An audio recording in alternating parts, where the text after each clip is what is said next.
এরপর আরো একটা খবর আপনাদের দিন। মানিক সরকার যে মন্তব্য করেছিলেন ভারতের ভূমিকা নিয়ে প্রতিবেশী রাষ্ট্রগুলোর সঙ্গে, তার প্রতিবাদে আজ বিজেপির মিছিল ছিল এবং তাদের কর্মসূচি ছিল আলিমুদ্দিন পর্যন্ত যাওয়া। যদিও মৌলালির মুখে পুলিশ সেই মিছিল আটকে দেয়, কিন্তু সেই মিছিল পুলিশ আটকানোর সঙ্গে সঙ্গে পাল্টা একটি মিছিল করে সিপিএমও। এই মুহূর্তে মানিক সরকারের কুশপুতুল দাহ করার সেই ছবি, যেখানে বিজেপি বিক্ষোভ দেখাচ্ছে, সেই ছবি আপনারা দেখতে পাচ্ছেন। অন্যদিকে পাল্টা প্রতিবাদ মিছিল করে সিপিএম। দুটো ছবি পাশাপাশি রয়েছে আপনার সামনে। এই মুহূর্তে আমাদের প্রতিনিধি আমার সঙ্গে রয়েছেন উজ্জ্বল মুখার্জি। উজ্জ্বল, কি অবস্থা এখন? সেটা হচ্ছে, বিজেপির থেকে গত দুদিন ধরে প্রচার করা হচ্ছিল যে তারা আলিমুদ্দিন স্ট্রিট ঘেরাও করবে এবং সেখানে বিক্ষোভ দেখাবে।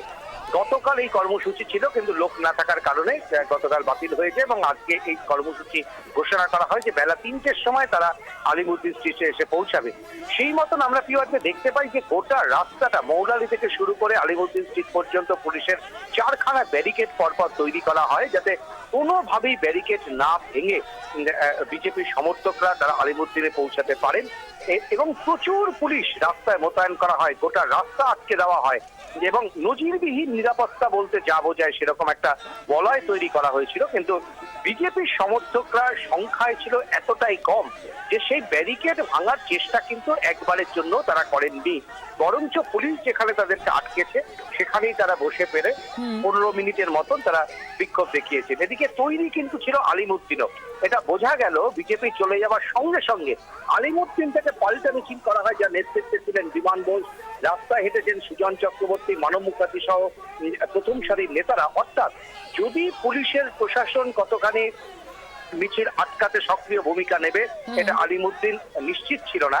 সে কারণে কিন্তু আলিমুদ্দিনকে রক্ষা করার জন্য নেতৃত্ব উপস্থিত ছিলেন। আমরা দেখতে পেলাম প্রচুর যুবক তারা উপস্থিত ছিলেন আলিমুদ্দিনে, ছাত্ররা উপস্থিত ছিলেন, মহিলারা উপস্থিত ছিলেন এবং কার্যত যাতে আলিমুদ্দিন পর্যন্ত যদি বিজেপি পৌঁছে যায় তাহলে রাস্তায় নেমে যাতে অবরোধ গড়ে তোলা যায় সেই ব্যাপারে কিন্তু রীতিমতন আলিমুদ্দিন স্ট্রিট প্রস্তুত ছিল। যদিও একেবারে দুটো ছবি উজ্জ্বল আমাদের সামনে রয়েছে, অনেক ধন্যবাদ।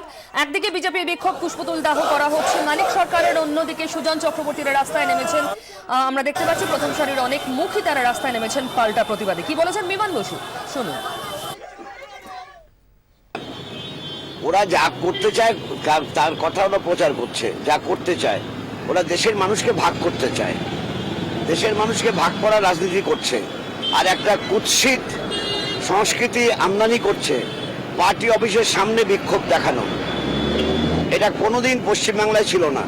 ওরা হঠাৎ করে বলে বসলো যে আলিমুদ্দিনে আসবে। তা আলিমুদ্দিনে আসার তো দেখলাম যে আলিমুদ্দিনে আসতে পারলো না, কারণ ওরা জমায়েত যা করেছিল, কত জমায়েত হয়েছিল। যারা এই যে মিছিল করছে প্রতিবাদে তাদের থেকে সংখ্যায় কম ছিল।